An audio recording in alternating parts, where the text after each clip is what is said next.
Mengingat kebijakan Bapak Tito sebagai Kapolri, dia mengingatkan sebagaimana pendemo akan tetap diusir yang datang ke Monas. Kalau demonya itu anarkis, saya kira Kapolri akan melarang. Tapi kalau demonya itu izin dan tidak anarkis, saya kira hak siapapun untuk melakukan demo, sepanjang demo itu tidak mengganggu jalannya pilkada. Karena ini kan dekat sekali dengan pilkada. Siapapun yang mau pilkada kena sanksi hukum. Dan apakah demo ini sudah di hari tenang? Kalau memang tanggal 11 kemungkinan kan belum hari tenang. Kalau demonya itu ada proposalnya damai, demonya baik, saya kira tidak bisa itu dilarang juga kalau itu ada izin. Dilarang di tempat-tempat tertentu, ya, tapi demo itu pada dasarnya nggak bisa dilarang, hak daripada warga negara melakukannya.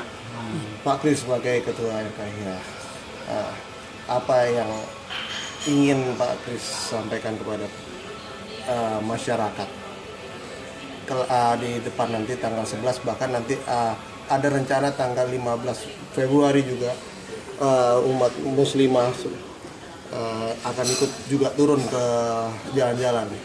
Saya kira saya menghimbau ya, untuk apa demo itu dulu? Jadi kepada masyarakat, demo 112 itu untuk apa?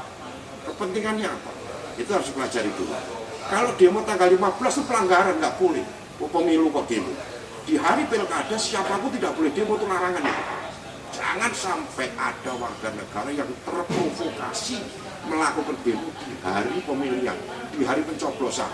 Itu bahaya, itu akan ditindak oleh polisi. Kepolisian pasti akan menindak, karena itu pasti tidak akan dapat izin. Tetapi kalau demo tanggal 11 silahkan ikut asal tertib, tapi tujuannya apa? Sebenarnya demo itu untuk apa sih? Nah itu yang harus dikelirkan dulu dan dikelirkan. Sampai hari ini kan kita belum tahu persis apa tujuan daripada demo itu sebenarnya. Nah ini yang saya mengharap masyarakat semakin dewasa. DKI sebentar lagi akan pilkada, mari kita bersama-sama menjaga kebersamaan. Kalau kita ingin menjaga kebersamaan dengan demo, ya tidak bagus. Karena masalahnya apa? Kalau soal Pak Ahok sudah dalam proses hukum. Kalau masalah Kiai Ma'ruf dengan Pak Ahok itu terjadi di persidangan, tidak di luar persidangan. Sehingga tidak perlu, kalau memang nggak suka dengan Pak Ahok, kenapa harus demo? Ya lakukan saja, tidak memilih Pak Ahok, kan selesai. Sederhana saja sebenarnya. Apalagi kalau demo ini diikuti oleh orang-orang luar DKI. Janganlah. Saya harapkan masyarakat untuk menahan diri sampai dengan pilkada selesai. Setelah pilkada mau demo silahkan, tidak ada masalah. Tapi kita jagalah alam demokrasi kita. Pak, ini kan bisa dibilang pemilihan umum, pemilihan pilkada atau pilpres atau apapun bukan yang pertama nih untuk di Jakarta dan Indonesia. Tapi kenapa sih ada pembelajaran sepertinya masyarakat nggak belajar gitu, artinya ketika beda pemil ya, maksudnya itu. Sebenarnya nih pemain baru ya rata-rata yang melakukan dengki, iri, marah dan sebagainya. Dan kasus di Jakarta ini banyak mudaratnya daripada manfaatnya. Sebenarnya pilkada DKI itu panas bukan karena pilkada itu sendiri, tetapi kebetulan saja ada masyarakat muslim yang tidak suka atau marah terhadap salah satu calon, sehingga menjadi rumit seperti sekarang ini. Nah kebetulan dalam proses-proses persidangan ada blunder-blunder lagi, ucapan-ucapan daripada salah satu calon yaitu Pak Ahok yang dianggap menyakiti orang Islam lagi. Nah itu terus akan terjadi. Itu saja, tapi tidak terkait dengan pilkada keributan ini sebenarnya. Tetapi dampak daripada karena ini salah satu calon, seolah-olah ini ribut soal pilkada.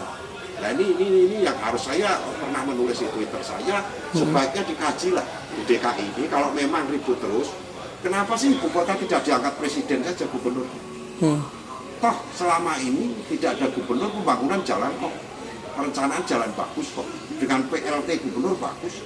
Ya saya harapkan kalau memang lebih banyak mudaratnya dikaji, khusus untuk DKI ini, daerah khusus ibu kota ini dipimpin oleh seorang menteri negara urusan ibu kota yang bertanggung jawab pada presiden dan DPRD. DKI hanyalah sebagai mitra, atau gubernur tapi diangkat oleh presiden. Mungkin tidak harus 5 tahun, mungkin untuk jabatan per 2 tahun dan seterusnya. Itu harus kalau kita ingin menarik pelajaran ada dua. Pertama dikaji penting tidaknya pemilihan gubernur di DKI karena ini ibu kota, toh anggaran terbesar DKI pembangunan itu dari presiden, pembangunan kali bersih, pembangunan MRT itu kan tanggung jawab pemerintah pusat bukan DKI. LRT dan sebagainya itu dananya dana dari pusat, sehingga yang ngapain gitu loh, ya sudah kita gubernurnya dari presiden saja, diangkat oleh presiden. Itu bisa dikaji ke depan. Oke. Siap. Pak.